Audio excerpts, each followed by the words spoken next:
Kw'izina rya data n'irya mwana n'irya mutima mweranda amen. Bene wacu dusangiye urugendo rugenda mu ijuru, ndabaramukije mu izina rya Yesu Kristu. Nitugire Kristu dusabikanye ijambo ry'Imana riri muri Bibiliya kw'ikete umutumwa Paulo yandikiye abanyaroma ku kigabane cyaho cya mbere ku karongo ka 16 na 17. Ijambo ry'umutwe rivuga ngo ubukiriro buva mu kwemera.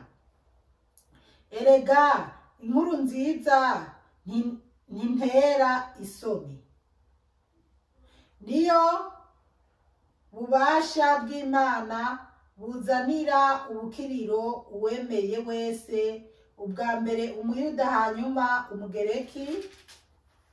Nkako muri yo niho ubutungane bw'Imana bubonekera bivuye ku kwemera, no muri uko kwemera nyene nk'uko handitse ngo intungane izobeshwaho n'ukwemera.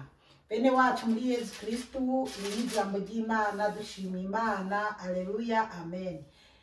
Bana b'Imana, aya n'amajambo make, ego reka tuyazirikane ko ijambo ry'umutwe riravuga ngo ubukiriro buva mu kwemera.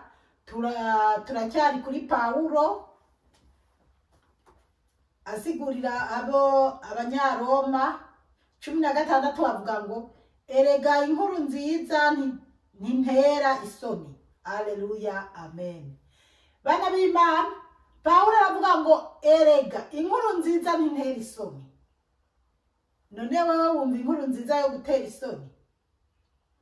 Hariho abantu badashobora kugendana Bibiliya canke bumva ko nyaruka abantu baba bose cyane wasanga umenga nakamara maza kubabona bariko baraja gusenga canke nibitwararika cyane ibintu byo kuja gusenga, n'abandi bamwe na bamwe bavyitwararika bake baba. Hanyuma hari abandi bamaramazwa no kwambara amashapure bakayatwarira mu mabegi, cyane se nyene bakanyegeza. Rero Paulo we yavuga ati inkuru nziza ntintera isoni, ntiyamaramazwa rero no kuvuga ijambo ry'Imana. Hariho abamaramazwa no kumva kuvuga Yesu canke Yesu. Hari amagurupe mbamwo rero kubera jewe ndakunda kuba nivugira ni Imana izobigira neza, Imana izobigenza uko. Hagaca bamwe n'abandi ngo areka ngo iyo Mana yawe wa muri kurarata, iyo Mana yawe yo nigeze no kuba mu bihe bigoye, tuba mu bihe bigoye, abantu baratunyanyasha n'abandi bantu bamwe hakakatunyanyasa n'akandi.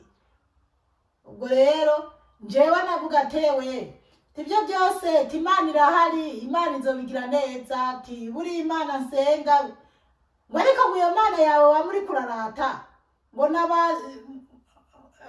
nabasara ngo barinda kugira uko, ngo nabapenina ngo mbese ngo na Dawudi ngo yarinze gutora ngo yifashishije utubuye, ibintu nk'ibi. Ariko bana b'Imana, aleluya, amen, Imana yo mu ijuru ihabwa icyubahiro.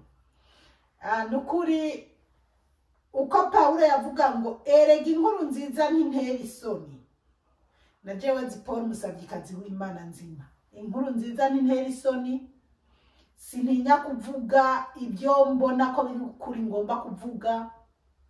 Igihe nakunze kuba mvuga intahe yanje nkavuga ibyanje abantu utariko urarengera vrema nawe bugeza ibyo byose ntibiba bikenewe kuvugwa. Hari n'umuntu numvise yagiye kunkiritika nitangiye intahe kuma radio y'i Burundi kuri bajya bamenyesha makuru b'i Burundi, mvuga ingene nakuze ingene byangendekeye ngo vrema ngo murakwiye kuza kumuhanura ngo ntakwiye ngo bijya si ibintu yarakwiye kuza kuvuga ngo ubuzima bwo jewe nzi Paul umusavyikazi w'Imana nzima nta na kimwe ntovuga, nta na kimwe, kuko ngaha mwisi nta muntu usaba nta muntu usenga, nta muntu no. Abantu bo mu isi ndabakunda nk'uko nabo bankunda, n'abatankunda ndabakunda. Rero ntabwo noza kuvuga ngo hari ibi amabanga yanjye ndiko ndahishira ngo barantwenga ngo baragira. Nibo mana yanje, mwashaka mwantwenga mutantwenga ibyo ntacyo biba bimbwiye. Igikuru nuko mba navuze nkashingira intahe Imana, nkavuga ijambo ry'Imana, nkavuga ibyo nzi ko ndiko navuga mu kuri. Haleluya, amen. Rero inkuru nziza nikadutera isoni bana b'Imana. Ubwo rero Pawulo aravuga ati nta soni bimutera kugenda aramamaza inkuru nziza cyangwa kugenda aravuga Yesu. Niyo bubasha bw'Imana buzanira ubukiriro uwemeye. Niyo bubasha bw'Imana buzanira ubukiriro uwemeye wese. Uwemeye wese, ubwa mbere umuyuda hanyuma umugereki. Aradondagura ngo ubwa mbere umuyuda hanyuma umugereki. Ariko kubemera uwemeye wese, nubwo hatari mu Murundi cyangwa umuki, ariko uwemeye buzanira inkuru nziza, izanira ubukiriro uwemeye wese. Rero ntukamaramaazwe no kuvugira Imana no kwemanga kuri umukristo cyangwa umurokore cyane ko wumva nyene urimo ku Mana. Ntukamaramare. 17 havuga ngo nkako muri yo niho ubutungane bw'Imana bubonekera bivuye ku kwemera. Muri iyo nkuru nziza, muri iki gitabo cy'inkuru nziza, iki gitabo cya Bibiliya, iki gitabo Bibiliya yera, Bibiliya nyeranda, Bibiliya ntagatifu, ijambo ry'Imana ririmo. Niryo rituzanira ubukiriro, niryo riduha kwemera. Niryo gituma Imana yararavye iravuga iti reka ndabashirireho Bibiliya. Irakoresha abantu yari yizeye, barayandika neza, barayiduhereza kugira ngo tuze duhore tuzirikana inkuru nziza, ijambo ry'Imana, cyane cyane kuri bwuzure bushasha kubyo twazaniwe na Yesu Kristo. Basi rero intumwa za Yesu zikaba zibandanya zirishimangira n'uyu Pawulo. Rero ikihari nuko twokwiga kuza turasoma ijambo ry'Imana, gusoma Bibiliya dukobeje, ugafata umwanya ugasoma, urabonamwo ibigufasha kwemera mu kwemera, ukumva ko wuzuye, ukumva ko umwanye n'Imana. Rero twegere Imana cyane bana b'Imana, twegere mu gusoma Bibiliya. Iyo witwararika gusoma Bibiliya bituma usigukirwa n'ishapuri, uri kuravuga ishapuri, bituma wumva ugera ku kibukiro runaka cyangwa ugera ku bubabare runaka, ukamenya ati uko biri kose no muri Bibiliya byanditse uko. Haleluya, amen. No muri uko kwemera nyene nk'uko handitse ngo intungane izobeshwaho n'ukwemera. Nimwumva abana b'Imana, Pawulo ko yabisiguye neza ngo intungane izobeshwaho n'ukwemera. Ubwo rero bana b'Imana turakwiye kuza turisomera Bibiliya. Hanyuma kubera iyi mirongo ni mike, ariko reka ducishemo mvuge ibintu bimwe byofasha uwo ari we wese cyangwa umugenzi wawe ukamubwira. Ni nk'agatangazo. Bana b'Imana, maze iminsi nama ndiko nabona abantu bandondera banganiriza ku bintu byo kuja muri Australia. Rero benshi barababesha. Hari abantu badutse bababwira ko bariko barabaronderera amashuri muri Australia, ko bariko barabaronderera amashuri muri Australia. Hego mba nibuka ko no nga muri telefone harimo abandungikira ngo university ngo Melbourne mu by'ukuri neza na neza umva baja ku magumu cyangwa se barabisacinga bakabirondeza bakamenya university ahiri n'amamapu bakayagira neza hanyuma bagaca baza bakakubwira ati urarose buruse hanaha gufasha ukunuku nuku woja kwiga muri Australia mu ntara ya Melbourne canke ya Sydney kwanza Melbourne n'umuji mu ntara ya Victoria mbese bakakudondagurira ukuntu rero besha batari bake mwagiye mutanga amahera abandi babigundura baramaze kuyatanga bariko baratanga nyuma bamwe babyimviye bakibaza abamaze kumenya rero baranca ko bakambaza mu by'ukuri n'ububeshi bana b'Imana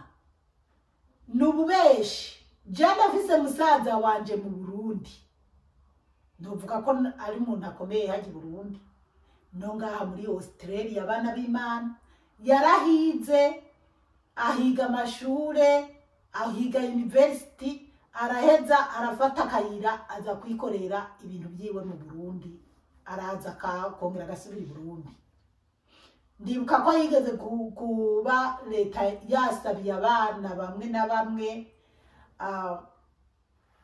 hanyuma koronira bivangavanga rero natwe turifitiye abana bacu bo mu miryango ibyo bishoboka musaza nje yobikorera bo abana ba bene wacu n'ababasaza banje yo bibakorera ariko ntibikunda mureke konona amahera yanyu kandi ikindi nobabwira abana b'Imana nubwo ibi bintu nari nkwiye kuzobifatira umwanya ukwiye kubisanzwe by'umwana wanje yarize mu Burundi hanyuma vayo yize international y'u Burundi kwishure y'Igitega we yarafise uburenganzira 100% bwo gutaha kuko yaratashe muhira ashikira University Australia uwo byari byoroshe rero nzi ko mu bana biganye hari abana bagiye bipfuza kuza kwiga hano byagoranye mbese nabo nzi bo babiga ngaha usanga byafashe usanga ari ibintu biba byaciye kure kandi bisaba ababyeyi baba bafise amahera by'ukuri barihira abo bana babo amahera ataja munsi y'ibihumbi 230 byo muri Australia rero abo bantu bababesha ko bariko barabahigira amashure muri Australia n'abantu bababesha ko bariko barabahigira amaviza yo kuja kuba muri Australia nukuri muzoze murabigenda mu buke simvuze ko ari habo bitoshoboka ariko abo nama numva bose tubiganirako nabariko baribwa muriko muribwa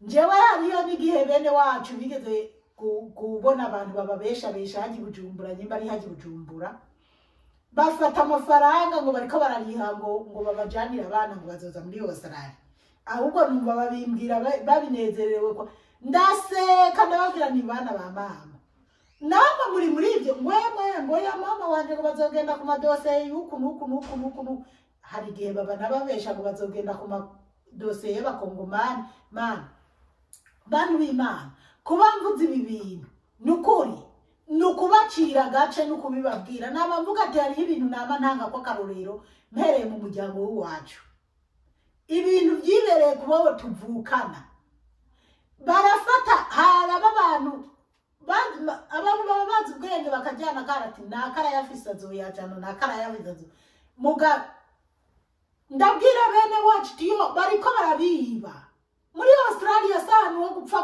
gukatisha itike muri ruturagiye tibica kure ngo yayemwe bizokunda ngo byageye yo mugabo byarangiye bipfuye byaranze sibyo kabisa babarababiba gusa ndashima Imana ko hariho bamwe bagiriwe ibyo bintu hanyuma amahera bakaba bagiye bakararamika gose bikaja muri leta hanyuma abatoza ayo mahera kandi abantu ububona kumenga bamwe bo kwiyubaha pe hanyuma barayasubijwe leta yabigiyemo irakandagiza abo bantu baba beshi mpaka barasubiza abantu bagiye barayiba murumva rero ni bujyaja mwebwe mubeshwa ngo mugiye kwiga muri Australia we kumbure za Amerika na za Canada hari ahantu biba byoroshe mugabo Australia bana b'Imana si igihugu gipfa kwakira abantu gutyo nyene bidaciye ku burebure hari abantu baba bambwira mbega no hashika gute mfasha genzuku no kuko jewe ndafise batoyi banje bene wacu canke abana bo mu miryango nogirira bakaza nigeze kubabwira uwo musazanje yogira ububasha bwo kugira iki bwo gufasha abana bo mu muryango bakaza kwiga ariko ntabwo byodusho byarazi ntibikunda biragoye nabo yafashije bo mu muryango ntibari kwiga ino baja mu bindi bihugu kuko ngaha kuyinjira ntibiba byoroshe bana b'Imana bareke rero kubabesha bana b'Imana bareke kubabesha nta maviza yo kuja kwiga Australia ahari naho yoba hari bisaba ucemu ubone ko biri muri leta y'u Burundi ari ibihagaze ko byukuri nayo umuntu azoza kubesha nta n'ubumisitantera afise mu Burundi akaza akakubesha ngo ariko arakuriza indege ngo arakweretse inzira ngo uzoca yo kuja muri Australia n'ububeshi kubera abantu bari mu bihugu byo hanze bafise imiryango tuvugana ati ndi Melbourne ndi muri Dandenonge nda Brisbane ndi muri abantu baca babyumva bamwe bakabikorera ko cyane se no mu Burundi barabigisha inkuru za Australia kahise kaho wenda ababiza abaciye kw'ishure bakabisecinga bakabibona bakamenyere bagenda kubesha rero nububeshi murabona ko iki gihe n'abantu babesha mu madini bakoresheje izi za Bibiliya ibintu byose nububeshi byinshi bibaho nububeshi buriko burakogwa mu isi genda mwitonze rero ntimuze muragwa mu ruzi muzi ngo nikiziba mureke gutanga amafaranga cyane se ni imbere yuko uzoza urinjira mu bintu byuko utanga amahira n'ibindi banza urondeze umugenzi muri aba bantu ndashima mu Burundi hari abantu basigaye bakunda kumpanuza bakambaza yewe umukobwa wanje yarakunze ukuntu mbega bamwe nama ndababwira ati yo uyo muntu uraraba neza sibyo canke ati uyo muntu arafise umugore ntugeze rero nukuza muraraba neza iki gihe ubujyajya ni bwisi reka tugeze ngaha umukama Imana bahezagire cyane mwarahezagiwe n'Imana ku izina rya Data n'irya Mwana n'irya Mutima Mutagatifu amen turagusenga Yezu turakuninahaza